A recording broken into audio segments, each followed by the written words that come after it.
इथे आपण बघतोय क्लासिफिकेशन ऑफ ऑर्गॅनिक कंपाऊंड, म्हणजे ऑर्गॅनिक कंपाऊंडला क्लासिफाय कसं केलं गेलं. आणि हे क्लासिफिकेशन आपण का करतो, कारण आपल्याला माहित पाहिजे की कुठल्या कॅटेगरीमध्ये तो कंपाऊंड येतो ते. कारण रोज नवनवीन रिसर्च होतो, नवनवीन कंपाऊंड्स येतात, मग ते कुठल्या कॅटेगरीमध्ये बसतो हे माहित पाहिजे. मग ऑर्गॅनिक कंपाऊंड मेन दोन कॅटेगरीमध्ये डिव्हाइड केले जातात. एक म्हणजे असायक्लिक ॲलिफॅटिक बोललं जातं त्याला, म्हणजेच ओपन चेन कंपाऊंड, म्हणजेच त्याच्यामध्ये रिंग फॉर्मेशन होत नाही. सायक्लिक कंपाऊंड सेकंड टाईप येतो, ज्याच्यामध्ये क्लोज चेन स्ट्रक्चर असतं, म्हणजे तिथे दोन्ही एंड्स ओपन नसतात, रिंग फॉर्म करतात. मग असायक्लिक मध्ये आपण लिहू शकतो इथेन, मिथेन, प्रोपेन, ब्युटेन. मग ह्याच्यामध्ये पण आपण इथिन पण लिहू शकतो, ठीक आहे. अनसॅच्युरेटेड कंपाऊंड पण आपण ह्याच्यामध्ये लिहू शकतो. असं काही नाही की फक्त सॅच्युरेटेडच पाहिजे. सॅच्युरेटेड, अनसॅच्युरेटेड, सिंगल बॉन्डेड पण चालतील, डबल बॉन्डेड पण चालतील. त्याला आपण बोलतो असायक्लिक, म्हणजे ह्यांनी कुठं रिंग बनवलेली नाही आणि ह्यांचे दोन्ही एंड्स काय आहेत, ओपन आहेत. सायक्लिक मध्ये क्लोज्ड चेन, म्हणजे जे रिंग बनवतात, म्हणजे लाईक सायक्लोब्युटेन, सायक्लोपेंटेन, सायक्लोहेक्झेन, पण त्याच्यामध्ये पण फर्दर क्लासिफिकेशन आहे. होमोसायक्लिक, त्यालाच आपण कार्बोसायक्लिक बोलतो, आणि heterocyclic. Homocyclic means these compounds are made up of only one type of atom, म्हणजे त्यांचं जे रिंगचं स्ट्रक्चर आहे त्याच्यामध्ये फक्त एकाच टाईपचे ॲटम असणार. मग त्याच्यामध्ये ॲलिसायक्लिक आहे आणि ॲरोमॅटिक. ॲलिसायक्लिकमध्ये आपण लिहू शकतो सायक्लोप्रोपेन, सायक्लोप्रोपिन पण येणार त्याच्यामध्ये, त्याच्यानंतर सायक्लोब्युटेन, सायक्लोब्युटीन, सायक्लोब्युटाईन, त्याच्यानंतर सायक्लोपेंटेन, सायक्लोपेंटीन, असं सायक्लोहेक्झेन, सायक्लोहेक्झिन, सायक्लोहेक्झाईन, असं. मग आता हे झाले ॲलिसायक्लिक. आता ॲरोमॅटिक. ॲरोमॅटिक कंपाऊंड कोणते असतात, असं कंपाऊंड की जो सायक्लिक आहे, जो प्लेनर आहे, जो कॉन्ज्युगेटेड आहे, आणि जो ओबे करतो 4n+2 पायलेक्ट्रॉन, ह्यालाच आपण हुकेल रूल बोलतो. ठीक आहे. कॉन्ज्युगेटेड आणि प्लेनर. प्लेनर ऑलरेडी झालं, ओबेस 4n+2 पायलेक्ट्रॉन्स, ह्यालाच आपण हुकेल रूल बोलतो. मग आता ह्याच्यामध्ये दोन टाईप येतात, एक येतं बेन्झिनॉइड ॲरोमॅटिक कंपाऊंड आणि नॉन बेन्झिनॉइड, म्हणजे असा ॲरोमॅटिक कंपाऊंड की ज्याच्यामध्ये बेन्झिन रिंग असणार आहे. मग असे कुठले कंपाऊंड येतात, तर ते बेन्झिनॉइड वाले मी इथे रेड कलरने लिहिते.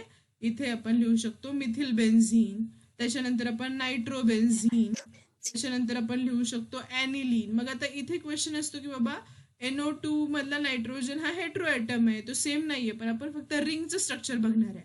त्याच्यानंतर आपण नॅफ्थलीन घेऊ शकतो ह्याच्यामध्ये, ज्याच्यामध्ये बेन्झिन रिंग येत, आणि जो ॲरोमॅटिक आहे त्याला आपण बोलतो बेन्झिनॉइड ॲरोमॅटिक. नॅफ्थलीन, अँथ्रासिन, फिनॅन्थ्रीन हे सगळे येतात ह्याच्यामध्ये. नॉन बेन्झिनॉइडमध्ये 3 येतात, आणि ते खूप जास्त इम्पॉर्टंट आहेत, कारण इथे प्रिव्हियस इयरमध्ये क्वेश्चन विचारलेलं आहे. ते वाले जे कंपाऊंड्स आहेत ते मी ब्लू कलरने इथे लिहिते. 3 येतात. पहिलं येतं ॲझ्युलिन, इथेच लिहिते मी ॲझ्युलिन, जो की असा 7 मेंबर्ड रिंग आहे अशी, आणि त्याला 5 मेंबर्ड रिंग इकडून अटॅच्ड आहे. आणि ह्याच्यामध्ये 1, 2, 3, 4 आणि 5 ह्याला बोलतो ॲझ्युलिन. आणि हा पोलर आहे जास्त कंपाऊंड, कारण ह्याच्यामध्ये काय आहे की ह्याला आपण हा रेझोनन्स शो करतो, आणि ह्याच्यामध्ये पॉझिटिव्ह निगेटिव्ह चार्जेस आहेत, आणि त्याच्यामध्ये चार्ज सेपरेशन पण जास्त आहे, त्यामुळे हा पोलर आहे. ह्याला काय बोलतो आपण, ॲझ्युलिन. दुसरं येतं ट्रोपोन. आता 7 मेंबर्ड रिंग ड्रॉ करतो आपण इथे, 7 मेंबर्ड, 1, 2, 3 बॉन्ड, आणि हे डबल बॉन्ड, किटोन आहे हा, ट्रोपोन. आणि नेक्स्ट इज ट्रोपोलोन, ज्याच्यामध्ये OH ग्रुप येतो फक्त त्याच्या ॲडजस्टंट पोझिशनला. इथं डबल बॉन्ड ओ आणि OH हे कुठले कंपाऊंड आहेत, नॉन बेन्झिनॉइड. ह्याच्यासाठी ट्रिक लिहून घ्यायची, at ATT double T, A-double-T, azulene, tropone, tropolone, हे खूप इम्पॉर्टंट आहेत. क्वेश्चन विचारतात which one of the following is non benzenoid aromatic compound. ह्या 3 मधला एक ऑप्शन दिसेल, तो असेल नॉन बेन्झिनॉइड ॲरोमॅटिक कंपाऊंड.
झालं नोट करून?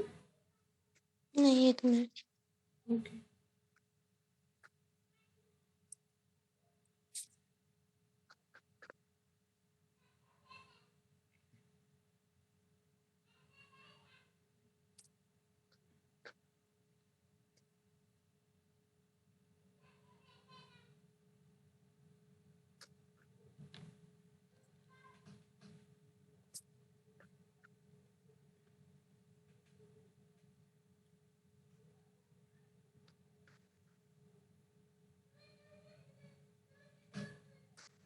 मी पहिले हे सांगते हेट्रोसायक्लिक ॲरोमॅटिक आणि नॉन ॲरोमॅटिक.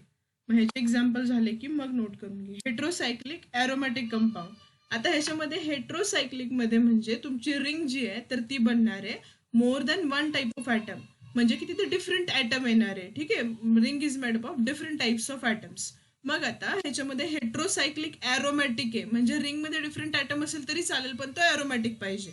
मग आता इथे बेन्झिन रिंग आहे त्याला इथे नायट्रोजन अटॅच केला, लोन पेअर आहे. 6 इलेक्ट्रॉन आहे, सायक्लिक आहे, प्लेनर आहे, कॉन्ज्युगेटेड आहे. रेझोनन्स असा असतो नायट्रोजनची इलेक्ट्रोनिगेटिव्हिटी जास्त आहे त्यामुळे ह्याला बोलतो आपण पिरिडीन, पायरिडीन किंवा पिरिडीन. त्याच्यानंतर येतं पायरॉल. 5 मेंबर्ड रिंग आहे. आता नायट्रोजनची लोन पेअर डिलोकलायझेशन मध्ये पार्टिसिपेट करणार. इथे पार्टिसिपेट करत नव्हती कारण हा sp2 आहे आणि इथे पार्टिसिपेट करते, हा आहे पायरॉल. आणि हे सायक्लिक प्लेनर कॉन्ज्युगेटेड आहे. त्याच्यानंतर येतं थायोफिन. सल्फर येतो नायट्रोजनच्या जागेवर. इथं 2 लोन पेअर आहेत, एका वेळेस एकच लोन पेअर पार्टिसिपेट करते म्हणजे इथं पण 6 इलेक्ट्रॉन. ह्याला बोलतो आपण थायोफिन. हे काय आहेत? Heterocyclic aromatic compound. आणि last one is this one, फ्युरॉन.